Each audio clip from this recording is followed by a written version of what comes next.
Bismillahirrahmanirrahim.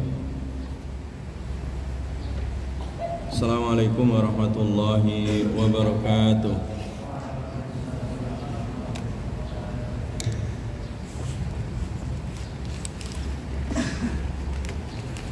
Alhamdulillah.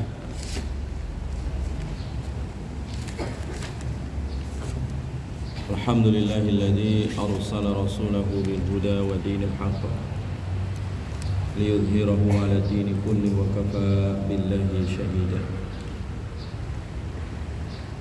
Asyhadu an la ilaha illallah wahdahu la syarika lah iqraran bihi wa tauhida. Wa asyhadu anna Muhammadan 'abduhu wa rasuluhu alladzi la nabiyya wa la rasula ba'da. Allahumma salli wa sallim wa barik ala nabiyyina Muhammadin wa ala alihi at-tahirin at-tayyibin wa ashabihi ajma'in wa man sara ala nahjihim ila yaumiddin. Allahumma anfa'na bima 'allamtana wa 'allimna ma yanfa'una wa zidna ilma.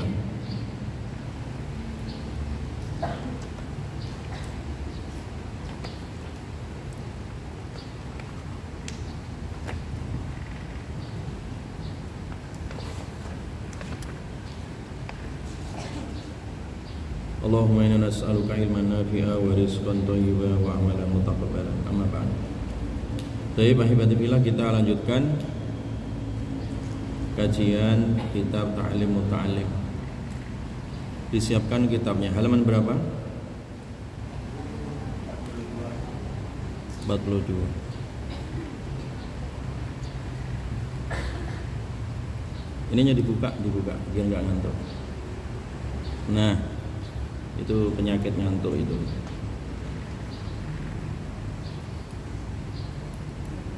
Halaman berapa? 42 ya. Yang kitab ini 48. Yang menggunakan kitab yang cetakan ini 48. Qala al-musannif rahimahullah. Wa innama tafaqqaha Abu Hanifah rahimahullah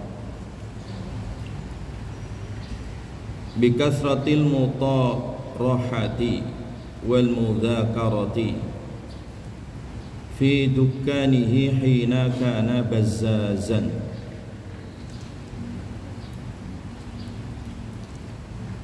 Wa innama tafaqqaha, wa innama dan sesungguhnya, tafaqqaha belajar ya, tafaqquh ya, mendalami agama. Siapa? Abu Hanifah, Imam Abu Hanifah rahimahullah, mudah-mudahan Allah merahmati beliau. Bikasratil mutarahati, sebab banyak diskusi ya. Wal mudzakarati, dan mudzakarah ya, banyak belajar ya. Fi dukkanihi, di toko beliau. Hina kana bazzazan, hina ketika kana adalah beliau, bazzazan sebagai penjual kain ya, penjual baju.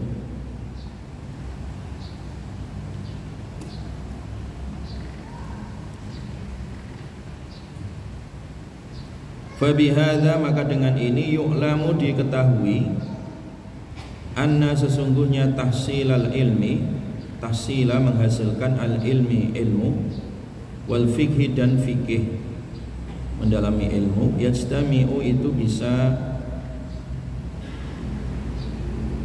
kumpul ya, ma'al kasbi beserta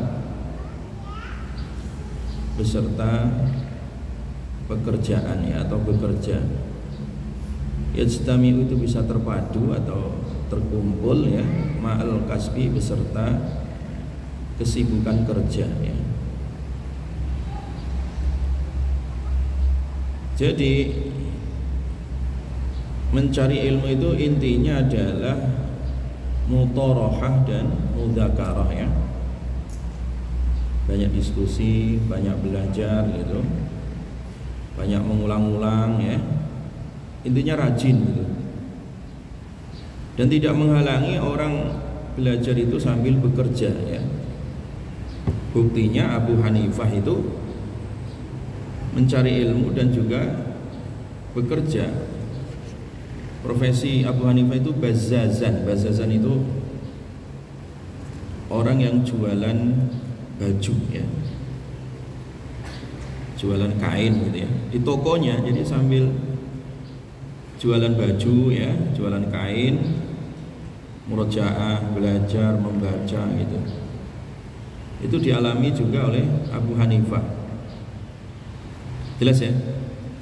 Jadi sebenarnya ketika kita kekurangan bekal atau biaya dalam belajar atau kuliah, misalkan sambil bekerja nggak apa-apa ya, selama tidak ya mengganggu kegiatan belajar atau kegiatan kuliah. Apalagi zaman-zaman sekarang gampang ya, orang bekerja itu cari uang ya, cari biaya itu bisa sambil jualan online, dagang online. Sekarang lebih mudah daripada zaman dahulu ya.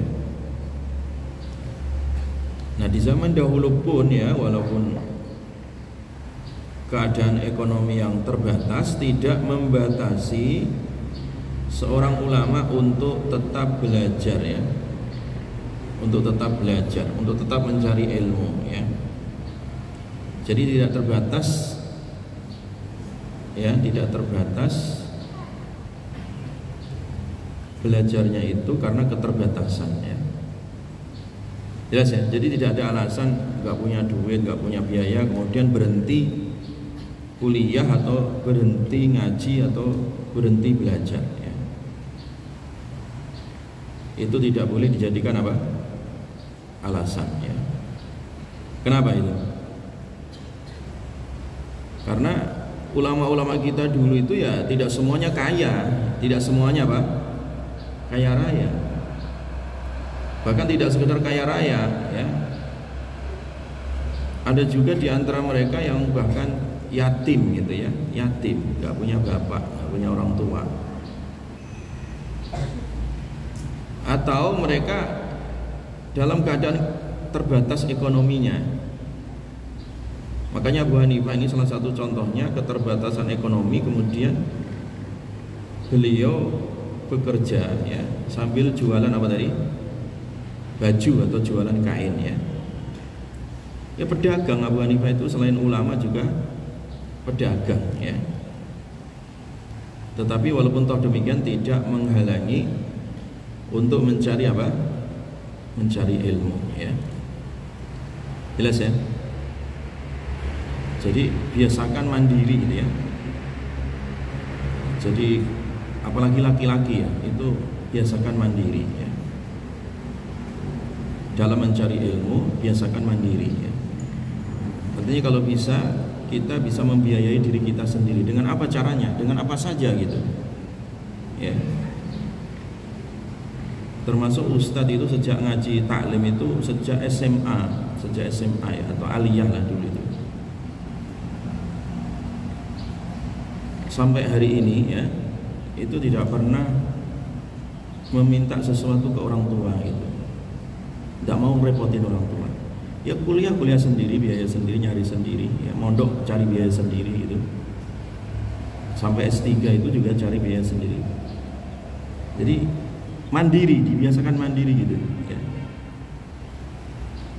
Kalau dulu mondok ya, Ustaz dulu mondok di pondok pesantren tradisional itu, kalau hari liburnya itu hari Jumat, malam Jumat itu ya bekerja cari uang. Kalau daerah dulu di daerah di Jawa Tengah itu biasanya tempat mebel gitu ya, bikin kursi, bikin meja, bekerja jadi tukang kayu gitu. Ustaz pinter jadi tukang kayu gitu ya, ngamplas, bikin ini bikin itu.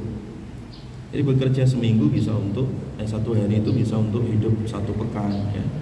Atau kalau nggak ada kerjaan, kalau pas hari libur ke laut itu cari ikan apa gitu. Jadi mandiri gitu, nggak pernah istilahnya menggantungkan dengan orang lain.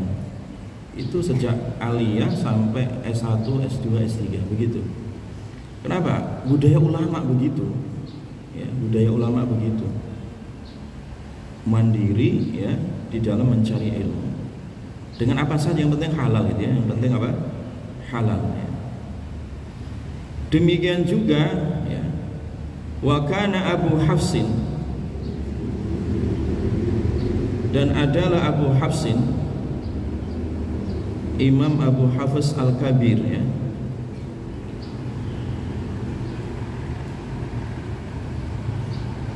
Imam Abu Hafiz Al-Kabir ya.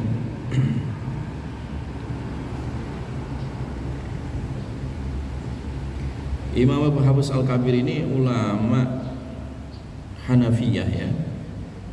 Muridnya Muhammad bin Hasan Asy-Syaibani ya, salah seorang ulama senior. Itu dikenal sebagai ulama faqihu ma wara'an nahar ya. Ulama yang tersohor di negara-negara di belakang sungai, maksudnya negara-negara seperti Afghanistan kalau sekarang ya, Bukhara itu Uzbekistan ya. Daerah-daerah Bukhara, daerah-daerah Afghanistan, Uzbekistan situ ya. Kalau sekarang daerah-daerah jajahannya Uni Soviet kalau sekarang. Kalau dulu itu daerah-daerah pusat ilmu ya. Imam Abu Hafiz Al-Kabir ini sezaman dengan Imam Bukhari ya. Ini termasuk ulama-ulama senior dalam mazhab Hanafiyah ya. Beliau ya menjadi ulama besar itu bukan dari kalangan orang kaya ya. Karena keterbatasan ekonomi, Abu Hafiz Al-Kabir ini yaktasibu, beliau bekerja ya, wa yukarriru, dan mengulang-ulang al-uluma, pelajaran ilmu ya, ilmunya diulang-ulang.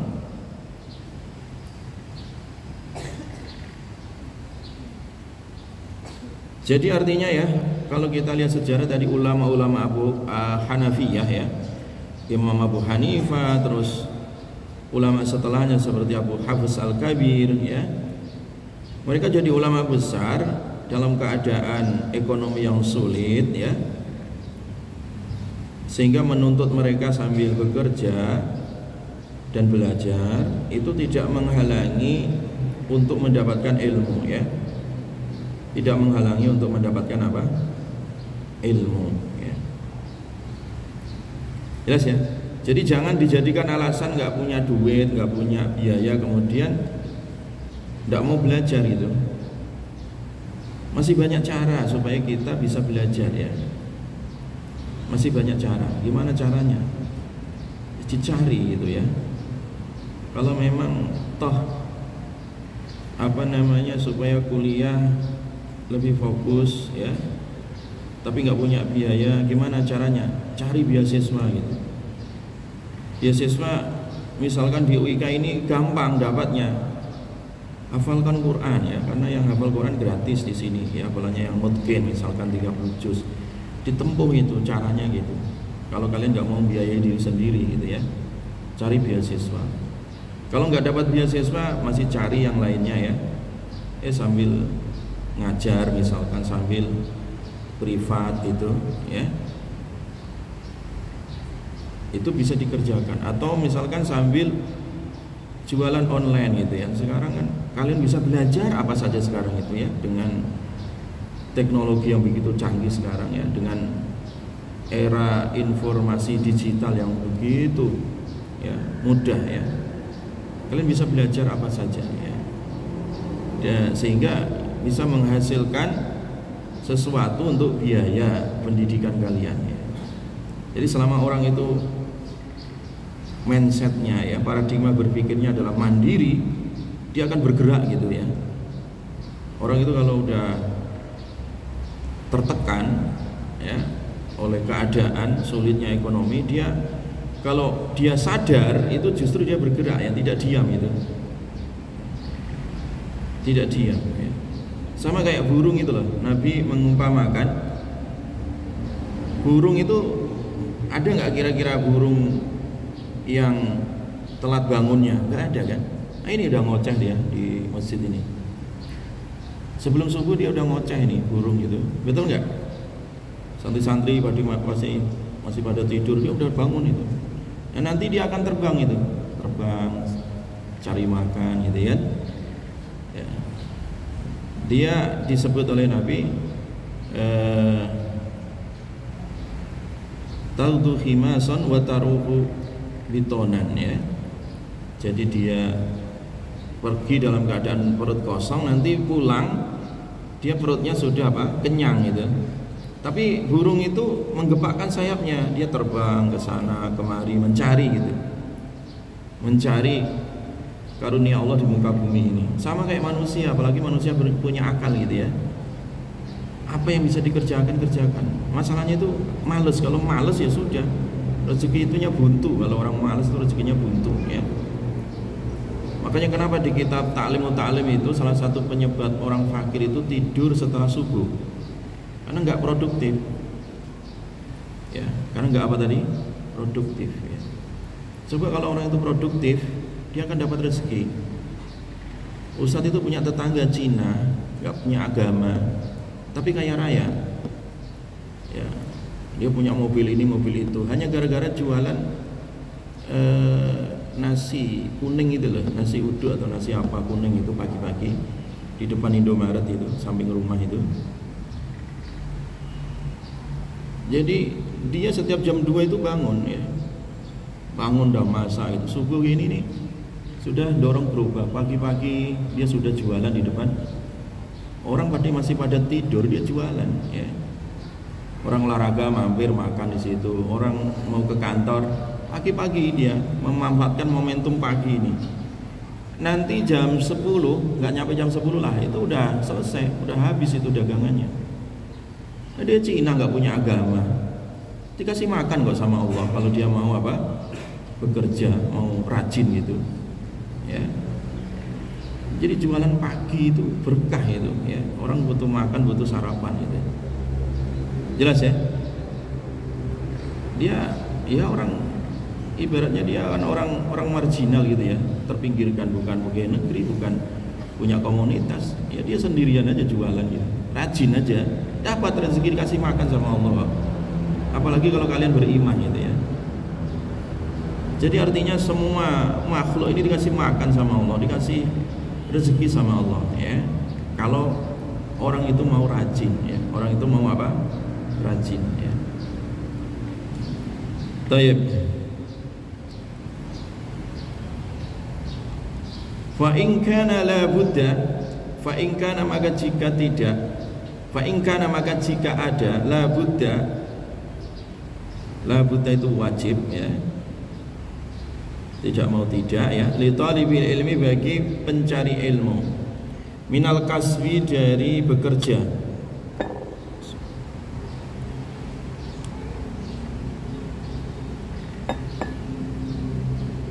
Jadi kalau memang orang yang sedang kuliah atau mencari ilmu itu menuntut dia untuk bekerja, linafaqati iyalihi, untuk memberi nafkah keluarganya.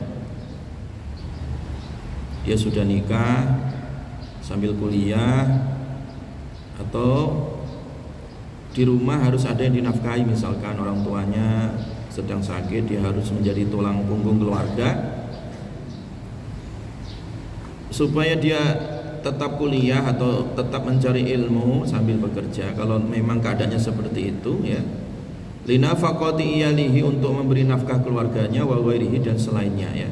Falyaktasib, maka bekerjalah, tidak apa-apa sambil bekerja. Wal yukarrir, dan sambil mengulang-ulang ya.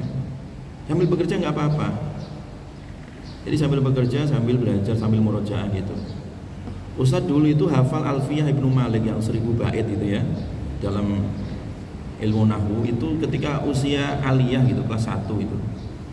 Itu sambil kalau hari libur itu kan, Ustadz itu sejak aliyah, sejak mondok itu nggak minta biaya orang tua sama sekali ya.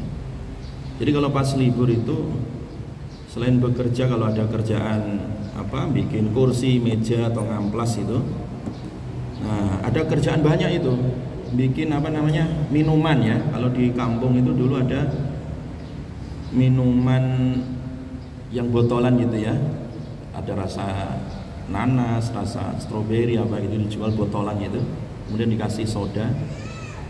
Itu sambil bikin minuman, setiap berangkat kerja Ustadz mewajibkan diri harus hafal minimal 10 bait gitu.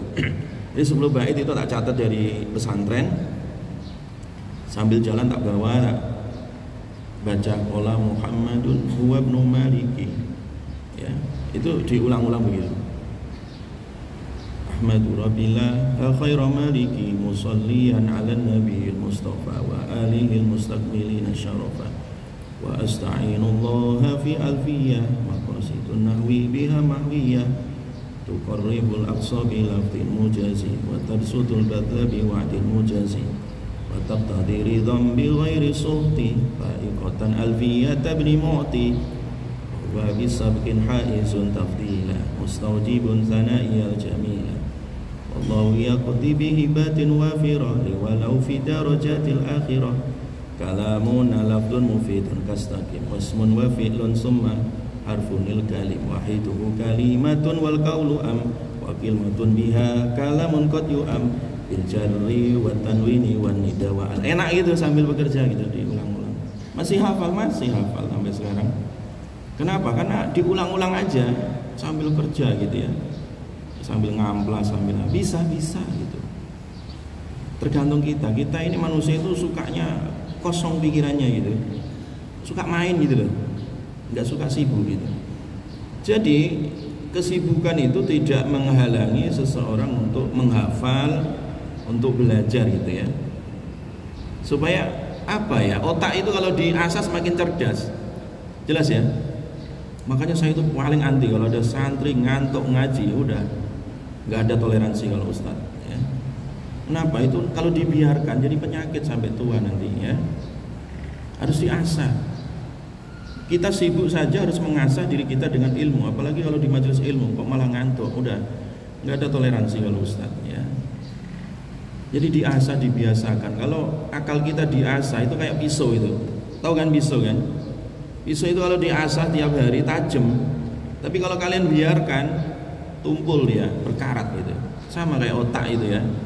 Otak itu kalau nggak dipakai itu berkarat ya. Tapi kalau diasah terus dengan ilmu, belajar ya, itu akan semakin tajam. Tajam cara dia menganalisa masalah ya, tajam dia berpikir gitu ya. Karena manusia itu bekalnya akal untuk menyelesaikan masalah gitu. Jelas ya? Jadi wal yukarrir, hendaklah dia mengulang-ulang, wal yudzakir, dan mengingat-ingat ya. Diulang, diingat itu. Ya kadang lupa, dibuka lagi, dibaca lagi gitu. Wala yaksal, dan jangan males ya, jangan males. Titik ya. Walaysa li sahihil badani, dan tidak benar ya untuk orang yang sehat badannya, wal akli, dan akalnya, uzur ya, fitar kita alumi,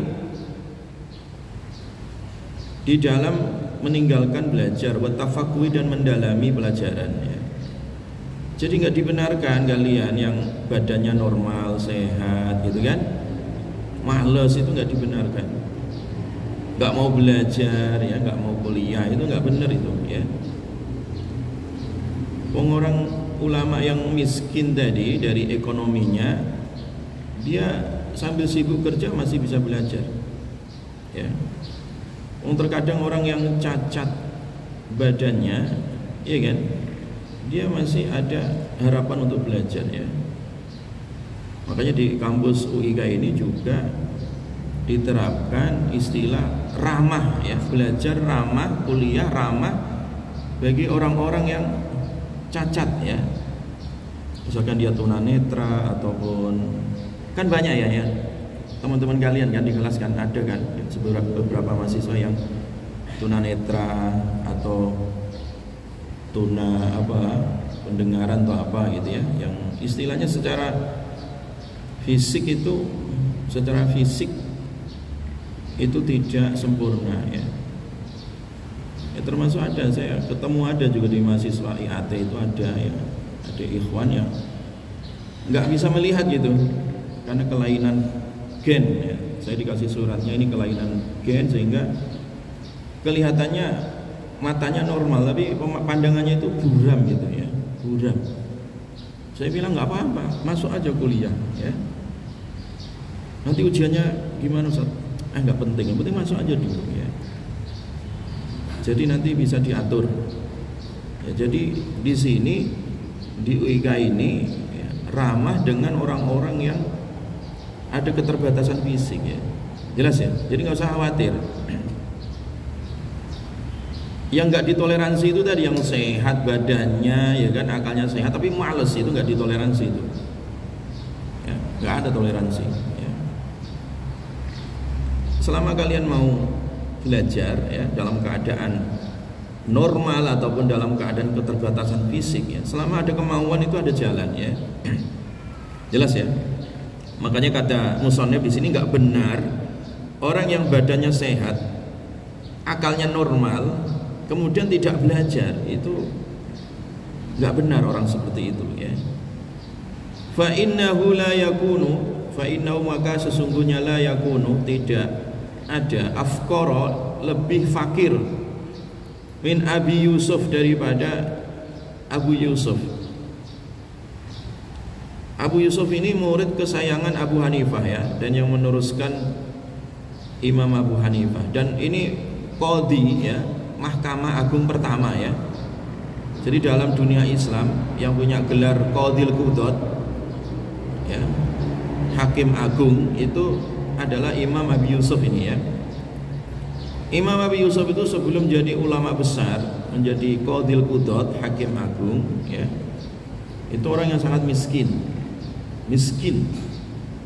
Bahkan saking miskinnya itu bapaknya nggak mengizinkan asalnya untuk belajar. Jadi Abu Yusuf itu ngaji di tempatnya Abu Hanifah, tapi sering absen gitu. Sering absen nggak masuk. Ketika ditanya, "Mana Yusuf?" "Tuh kerja di pasar," katanya. Akhirnya bapaknya dipanggil. Loh, ini anak kok nggak diizinkan untuk ngaji? Kata bapaknya, "Lah gimana mau ngaji, wong makan aja susah," katanya. Jadi Yusuf aku ajak di pasar untuk jadi kuli ya. Kuli pasar itu yang tukang apa namanya itu? Angkutin barang itu ya, memanggul barang itu. Jadi Yusuf bantu saya untuk cari nafkah, kata bapaknya. Kata Abu Hanifah, "Oke, kalau gitu kamu berapa ini? Penghasilan Abu Yusuf tuh berapa sehari bantu kamu di pasar?" 5 dirham. 5 dirham ya. Oke. 5 dirham itu aku yang bayarin, kata Abu Hanifah. Tapi izinkan anakmu ini belajar. Akhirnya Abu Yusuf itu disuruh belajar dengan beasiswa dari Abu Hanifah, dan belajar kurang lebih 20 tahun. Berapa? 20 tahun sampai Abu Hanifah nggak ada ya. Kurang lebih 20 tahun. Jadi gitu ya, ulama dulu itu belajar berguru itu nggak setahun 2 tahun. Kalian ini masih sangat ringan sekali, kuliah S1 cuma 4 tahun 3 tahun setengah, itu sebentar ya. Cuma apa? Sebentar sekali ya. Nanti kuliah S2 2 tahun, sebentar. S3 2 tahun atau 3 tahun. Jadi kalian kalau bisa memprogramkan, jadi 10 tahun atau 9 tahun lah kalian bisa doktor gitu. Jadi pikirannya gitu, diprogram gitu ya. Jadi kalau orang itu mau punya tekad ya, punya apa tadi? Tekad ya. Walam yamna'hu dzalik, dan tidak menghalangi hal itu minat tafaqquhi, daripada belajar ya, tafaqquh, belajar mendalami agama. Jadi tidak menghalangi ya. Jangan dijadikan alasan tadi ya, kemiskinan untuk menghalangi belajar. Demikian juga jangan dijadikan alasan udah kawin, udah nikah kemudian berhenti belajar ya. Karena penyakitnya juga ya, orang-orang itu ya, penyakitnya itu kalau udah nikah udah nggak mau belajar gitu. Alasannya sibuk ngurus anak, alasannya sibuk cari nafkah. Lah ulama dulu juga punya anak, punya pekerjaan gitu ya, tapi tetap aja belajar, tetap ngajar gitu ya. Jadi manusia itu banyak alasan sebenarnya ya, dan alasannya itu dibuat-buat karena sebenarnya males saja gitu. Orang yang rajin itu nggak ada alasan untuk berhenti itu dari belajar, bagaimanapun keadaannya ya, bagaimanapun apa keadaannya, tetap jadilah manusia pembelajar ya. Makanya santri-santri ulil albab itu kalau toh nanti sudah lulus tidak boleh berhenti, entah bekerja di mana saja, keadaannya bagaimana saja, jangan berhenti belajar dan mengajar. Ya udah belajar mengajar terus gitu, dimanapun kalian berada ya. Karena kalau udah berhenti belajar, berhenti mengajar ya sudah tamat, ilmunya mati ya, ilmunya tersumbat nanti ya, nggak akan berkembang. Faman kana lahu malun katsir. Nah, itu tadi ya, itu problematika belajar tadi ya, karena pengaruh atau faktor ekonomi jangan sampai membatasi atau menghalangi dari belajar, atau faktor sudah berkeluarga jangan juga dijadikan alasan untuk berhenti belajar. Nah, yang berikutnya, kalau seandainya faman kana, maka siapapun kana adalah lahu baginya malun, harta kasirun yang banyak. Jadi alhamdulillah kalau memang seorang itu ya, seseorang dia punya harta yang banyak, orang tuanya kaya gitu ya, bisa mendanai, membiayai kuliahnya, belajarnya. Fani'mal mal, maka itu sebaik-baiknya harta. Fani'mal malu as-saleh, sebaik-baiknya harta yang saleh, yang baik ya. Lirrajuli saleh, bagi orang yang saleh ya. Nah, itu sebaik-baiknya keadaan ya, kalau memang bapaknya orang mampu, orang tuanya mampu ya. Atau kalau orang tuanya nggak mampu, masih ada yang membantu gitu ya. Nah, itu sebaik-baiknya harta dipakai untuk membiayai dalam mencari ilmu ya. Kila dikatakan li alimin, bagi orang yang alim ya. Ada seorang ulama ditanya, bima adrokta al ilma, bima dengan apa adrokta engkau mendapati al ilma, ilmu. Rahasianya apa kamu kok dapat jadi ulama ini? Qala, beliau jawab, biabin, sebab bapakku, ghaniyin, biabin dengan sebab bapak, ghaniyin yang kaya. Alhamdulillah bapakku kaya ya, bapakku kaya.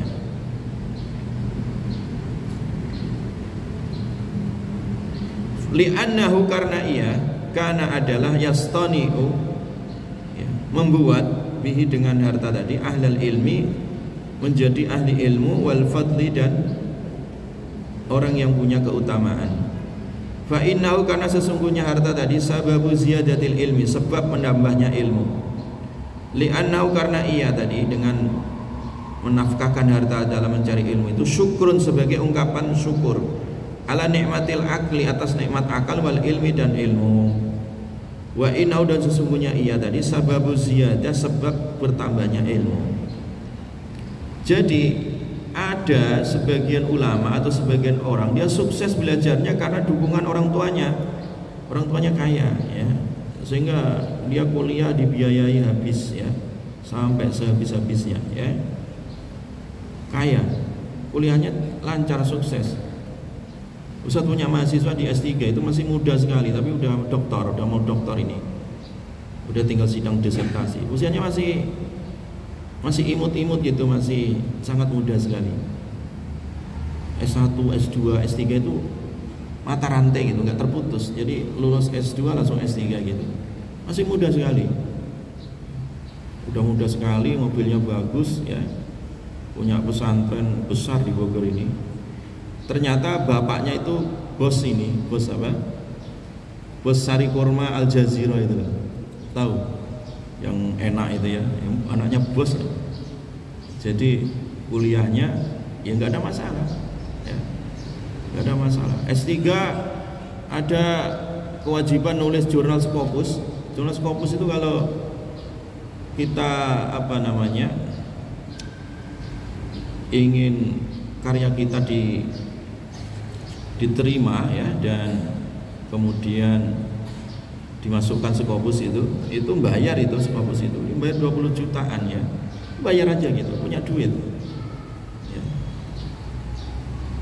Jadi sukses ya, dalam usia muda itu udah mau doktor itu, S1, S2, S3 nya lancar ya, karena tadi salah satunya faktor tadi, orang tua kaya, hartanya dipakai untuk muliakan anak ya.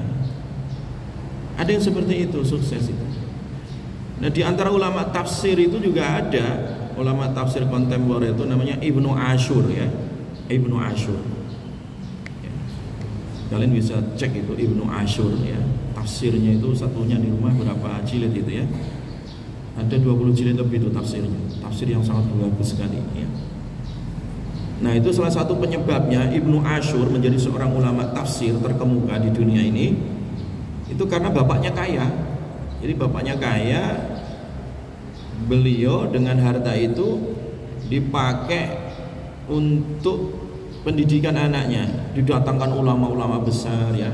Ibaratnya orang kita itu didatangkan guru-guru privat, ulama-ulama besar itu di satu komplek khusus ya. Di situ disulap menjadi tempat ya untuk mencari ilmu ya, sehingga sukses ya, jadi ulama besar. Jadi dengan harta yang melimpah dipakai untuk mencari ilmu. Ada yang seperti itu ulama ya, Bi'a bin Ghaniyin, sebab bapaknya sukses, kaya raya ya.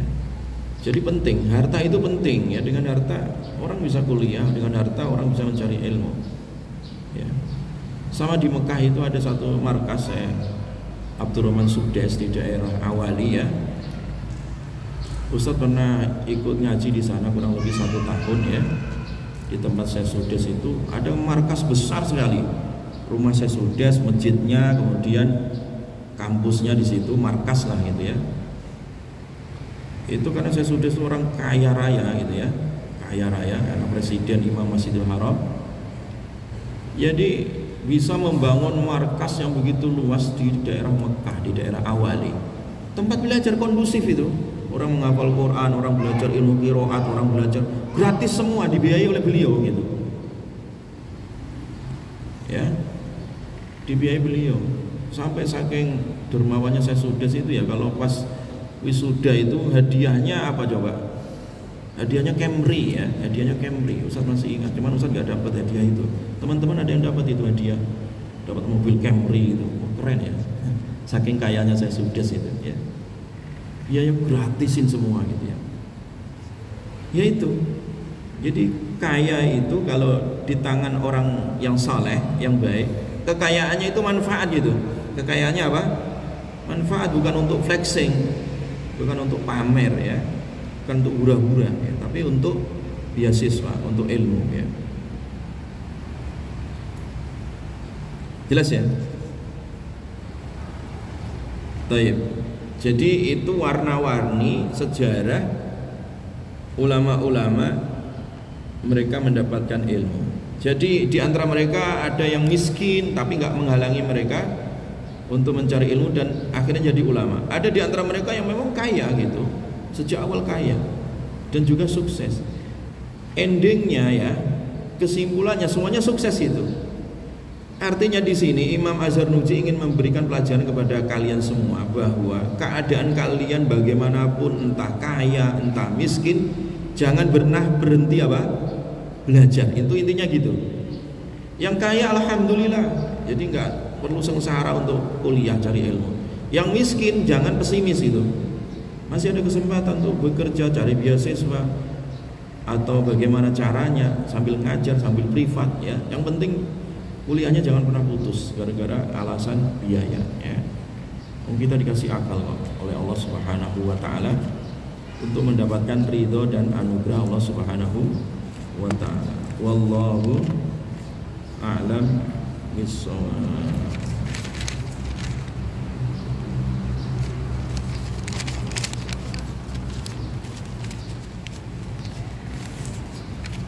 Dikasih tanda ya, kitabnya dikasih tanda.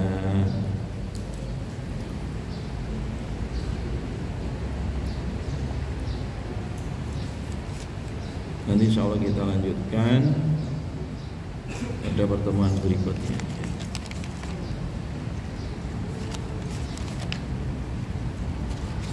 Subhanakallahumma bihamdika asyhadu an la ilaha illa anta astaghfiruka wa atubu ilaik. Assalamualaikum warahmatullahi wabarakatuh. Ya silakan dilanjutkan untuk halaqahnya ya.